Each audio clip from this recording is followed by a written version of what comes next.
ভাবুন তো, ২১ শতকের এই দুনিয়ায় যখন শহর জুড়ে আকাশচুম্বী দালান, এসি রুমে কৃত্রিম আলো, তখন কেউ একজন প্রাচীন গুহায় বসে ধ্যান করছে কিংবা মাটির দেয়ালের ভেতর সন্তানকে গল্প শুনিয়ে ঘুম পড়াচ্ছে। বিশ্বাস হচ্ছে না, তাই তো? হ্যাঁ, এই পৃথিবীর বহু কোণে আজও গুহাই কারো বাড়ি, স্কুল, প্রার্থনার ঘর বা সংসারের কেন্দ্র। তারা কেবল বেঁচে নেই, তারা গড়ে তুলেছে এক বিস্তীর্ণ সভ্যতা, যেখানে নেই কোনো কংক্রিটের গোলকধাঁধা, নেই আরাম আয়েশের ঝলক, আছে শুধু প্রকৃতির স্পর্শ, প্রাচীন প্রজ্ঞা আর নিঃশব্দে এগিয়ে চলা এক আত্মিক জীবন।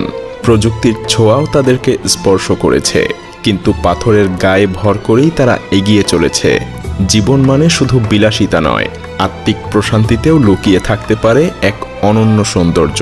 তাহলে চলুন খুলে ফেলি সেই পাথুরে পর্দা, যেখান থেকে বেরিয়ে আসবে মানুষের বিস্ময়কর অভিযোজনের, সাহসের আর শিকড় ছুঁয়ে বাঁচার কিছু অবিশ্বাস্য গল্প। চলুন শুরু করি ফিলিপাইনের পালাওয়ানের পাহাড়ি অঞ্চল থেকে, যেখানে এক বিস্ময়কর গুহাবাসের গল্প লুকিয়ে আছে।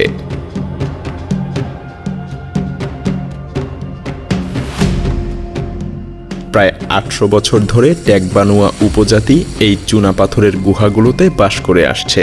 এখানকার গুহা শুধু আশ্রয় নয়, হাতে খোদাই করা রান্নাঘর, শীতল পানির কক্ষ আর পাহাড়ি ঝর্ণার জল সরাসরি গুহার ভেতরে আসার ব্যবস্থা আছে। গুহার মোলায়েম চুনাপাথর তাপমাত্রাকে দমিয়ে রাখে, ফলে বর্ষাকালে বা গ্রীষ্মে বাইরে ঝড় বৃষ্টি থাকলেও গুহার ভেতরে থাকে স্বাভাবিক আর স্বচ্ছ ঠান্ডা আবহাওয়া।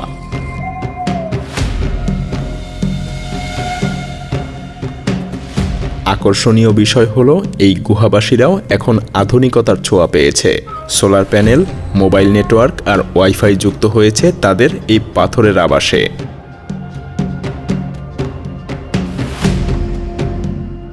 দিনে শহরের স্কুল থেকে ফিরে আসে শিশুরা এই পাথরের বাসায়, যেখানে হাজার বছরের বিদ্যা আর বর্তমানে শেখা পাঠ একসাথে মিশে গেছে। পর্যটকরাও এখানে আসে, কৃষি এবং শিল্পের সঙ্গে ঐতিহ্য ধরে রাখতে তাদের অংশীদার হয়। ট্যাগবানুয়া প্রজন্মই প্রমাণ করে, প্রকৃতি আর মানুষের মধ্যে যতই অমিল থাকুক না কেন, আশ্চর্যজনকভাবে মিলেমিশে তা আরও এক নতুন জীবন রচনা করতে পারে। এবার ভ্রমণ করা যাক চীনের ঝাংনান পর্বতমালায়, যেখানে অসংখ্য গুহা সন্ন্যাসী নির্ভীকভাবে জীবনযাপন করে আসছেন।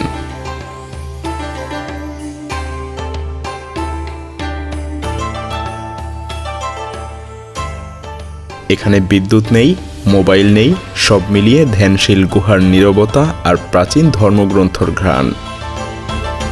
মাস্টার লি নামে এক সন্ন্যাসী ২৩ বছর ধরে একটা গুহার ভেতরেই কাটিয়ে দিচ্ছেন প্রতিদিন। ভোরবেলা সূর্যোদয়ের পূর্বে ধ্যান করেন তিনি।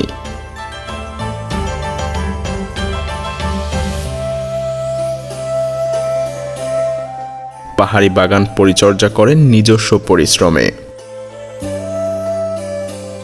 বিচ্ছিন্ন শান্তির সেই পরিবেশে জেগে ওঠে প্রকৃতির মায়া। দূরের মেঘাচ্ছন্ন ভুবন আর সমুদ্রের নীরবতাই তার সঙ্গী।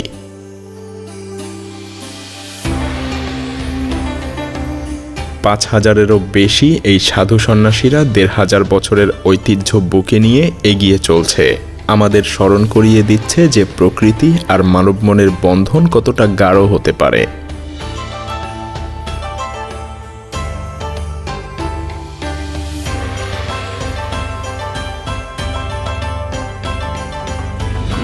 এবার নজর দেই আফগানিস্তানের বামিয়ান উপত্যকায়, সেই প্রান্তর যেখানে ১৫০০ বছরেরও বেশি সময় ধরে পরিবারগুলো গুহার বুকেই বসতি গড়ে তুলেছে। প্রথমে বৌদ্ধ সাধুরা পাথর খোদাই করে দেবমূর্তি এবং মন্দির সৃষ্টি করেছিলেন। পরে স্থানীয় মানুষ বাড়তি কক্ষে রান্নাঘর সহ পুরো এক গুহানগরী গড়ে তুলেছে।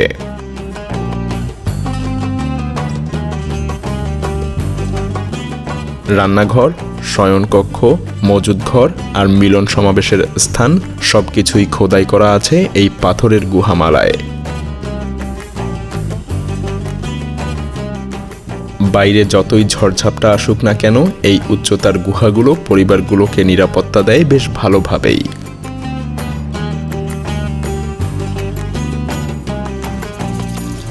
ধোঁয়াশা, ছেঁড়া দেয়ালচিত্র, কারুকাটা তাকপাট, প্রজন্মের আঁকা কল্পকাহিনী সবই হাজার বছরের ইতিহাস বহন করে চলেছে। ইতিহাসের পাতাই বলে দেয় যে যখন নিচের শহরগুলো ধ্বংসস্তূপে পরিণত হচ্ছিল তখনও এই গুহাগুলো মানুষকে অক্ষত রেখেছিল। আরেক বিস্ময় গুহাপল্লী রয়েছে সাহারা মরুভূমির উত্তরে তিউনিসিয়ার মাতমাটা গ্রামে। এখানে মাটির নিচে সরু গুহাঘর খুঁড়ে বসতি গড়ে তুলেছে বরহমি উপজাতি, যাতে গ্রীষ্মের তাপে বাইরের তাপমাত্রা 40 ডিগ্রির উপরে উঠলেও গুহার ভেতরে থাকে মাত্র 20 থেকে 25 ডিগ্রি। একটা মাঝারি উঠোনে সূর্যের আলো আসার ব্যবস্থা, চারপাশে গাছগাছালি, বর্ষার জল সেই খাড়া প্রাচীর দিয়ে সংগ্রহ হয়। বহু পরিবার মিলে বসবাস করে এই গুহায়, সবাই মিলেই তদারকি করে খাদ্য, জল আর সংস্কৃতিকে। আধুনিক জীবনযাত্রাও ধীরে ধীরে সংযুক্ত হয়েছে। এখন পর্যটকরা এখানে এসে এই জীবনধারার অভিজ্ঞতা নিতে শুরু করেছে। মাতমাটা মানুষ আমাদেরকে দেখিয়েছে কঠোর শুষ্ক মরুযুদ্ধেও যথাযথ জ্ঞান আর ঐক্যের সঙ্গে জীবন বাঁচিয়ে রাখা যায়।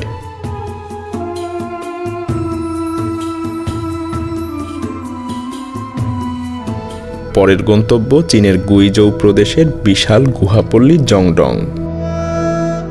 এই গুহার ছাদ এত বড় যে নিজের মধ্যে জলবাষ্প আর মেঘ তৈরি করতে পারে। মাঝে মধ্যে গুহার ভেতরে বৃষ্টি পর্যন্ত হয়। এখানে শতাধিক মানুষ একটা গ্রামের মতো বসবাস করে। ছাদ প্রকৃতি দিয়ে তৈরি আর তলায় আছে বাড়িঘর, বাগান, স্কুল, দোকান, এমনকি পশুপালনের খামার।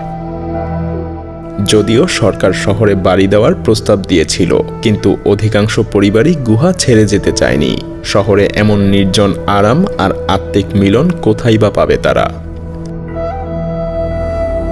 এখন আসি হিমালয়ের হৃদয়ে, নেপালের মন্থাং অঞ্চলে, যেখানে 14,000 ফুট উচ্চতায় গুহাগুলো ঝুঁকে আছে খাড়া পাহাড়ের গায়ে।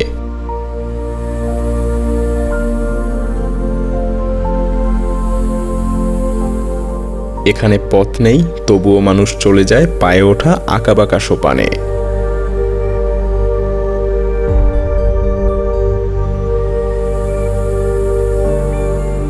অক্সিজেনের মাত্রা সাগরের তুলনায় প্রায় অর্ধেক, এবং দিন ও রাতের তাপমাত্রার পার্থক্য 80 ডিগ্রি পর্যন্ত পৌঁছে যায়। কিন্তু তারা বেঁচে আছে অদ্ভুত শারীরিক অভিযোজন আর ধৈর্যের কারণে।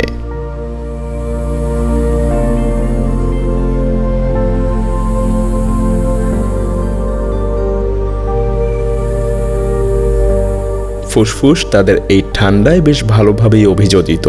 স্বল্প অক্সিজেনেও তারা কাজ চালিয়ে নেয়। প্রতিদিন তারা পাহাড়ি ফসল ফলায়, পশুপালন করে এবং প্রাচীন রীতিনীতি পালন করে।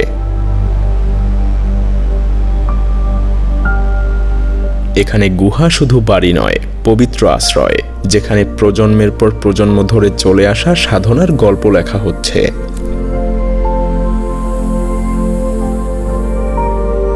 প্রকৃতির সঙ্গে তাদের গড়ে ওঠা এই একাত্মতাই মনে করিয়ে দেয় মানুষ প্রকৃতির কোলে কতটা আত্মিক শান্তি উপভোগ করতে পারে। এই সমস্ত গুহাপল্লীর কথা যখন মাথায় আসে তখন বোঝা যায় পৃথিবী কতভাবেই না আমাদেরকে অবাক করে দিতে পারে।